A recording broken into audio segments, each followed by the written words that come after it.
Amaranantsika ny vaovao avy eto an-toerana sary mahafinaritra mahakasika ny dihy sady fanatanjahantena dia ny zumba. Ireo vehivavy moa no tena mpankafy ity taranja iray ity satria dia sady fialamboly no fanatanjahantena izay mitondra fahafinaretana ihany koa ho an'ireo vehivavy izany. Mitondrantsika ao anatin'ity fanadihadiana iray ity ary ny boutique center Etsatamena amin'ny alalan'izay zumba izay.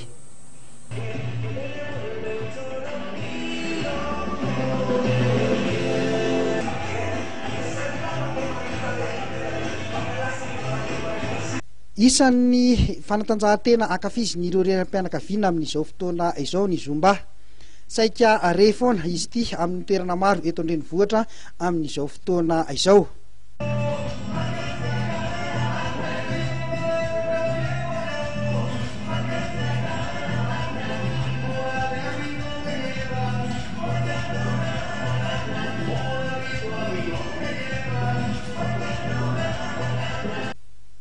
Tsy dia sarotra ary mora azo raha ny fanazavan'ireo mpampianatra ity taranja ity.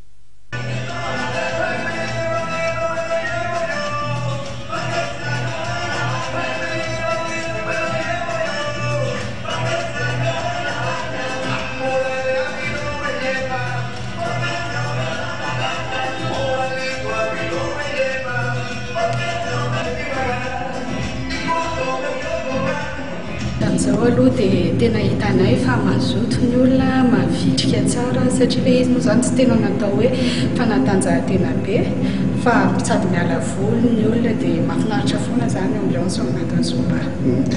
Ilay zumba dia sady miampy fampihetseam-batana zakan'ireo mpankafy an'ilay izy hoe mora ve mianatra an'ilay izy. Araka ny fahitanay ny olona dia tsikaritra zany fa mora ho an'ny olona zany mandray an'ilay izy sady ilay izy moa zany arakarak'ilay hira ihany arakaraky ny hira ihany ny itiavan'ny olona anazy fa ilay hira zany ezahanay hoe hira farehan'ny olona sy tian'ny olona ilay izy dia mora ho anazy mandray an'ilay fampianarana. Hoanao manokana anisan'ny mpankafy ilay taranja ianao tamin'ny voalohany, ankehitriny ianao nandalina misimisy koa dia lasa nampianatra, inona ny tena hoe antony nahatonga an'izay?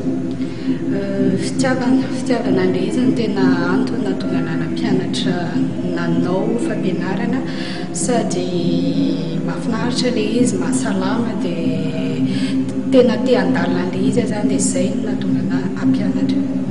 Inona zany nazalazaina hoe mampiavaka anareo manokana?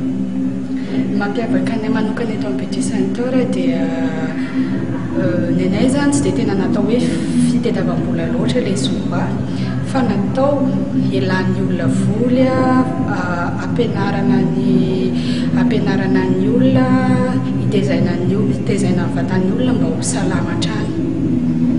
Raha an'ity zumba ity impiry isan-kerinandro zany ny olona no tokony hoe manao an'ilay izy dia amin'ny fito taona ihany koa ve?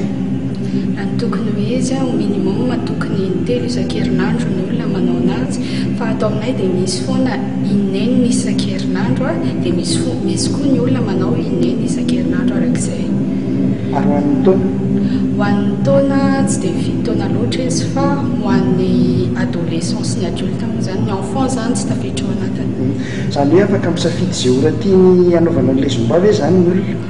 Afaka misafidy izay ora tiany izy na izy zany anao atoandro na izy anao amin'ny hariva. Atonina ireo renim-pianakaviana sy ireo vehivavy indrindraindrindra no tena mankafy ity taranja ity noho izy sady fialam-boly no fanatanjahantena. Tsy misafidy taona ihany koa ny zumba fa dia afaka manao azy avokoa ny olona rehetra.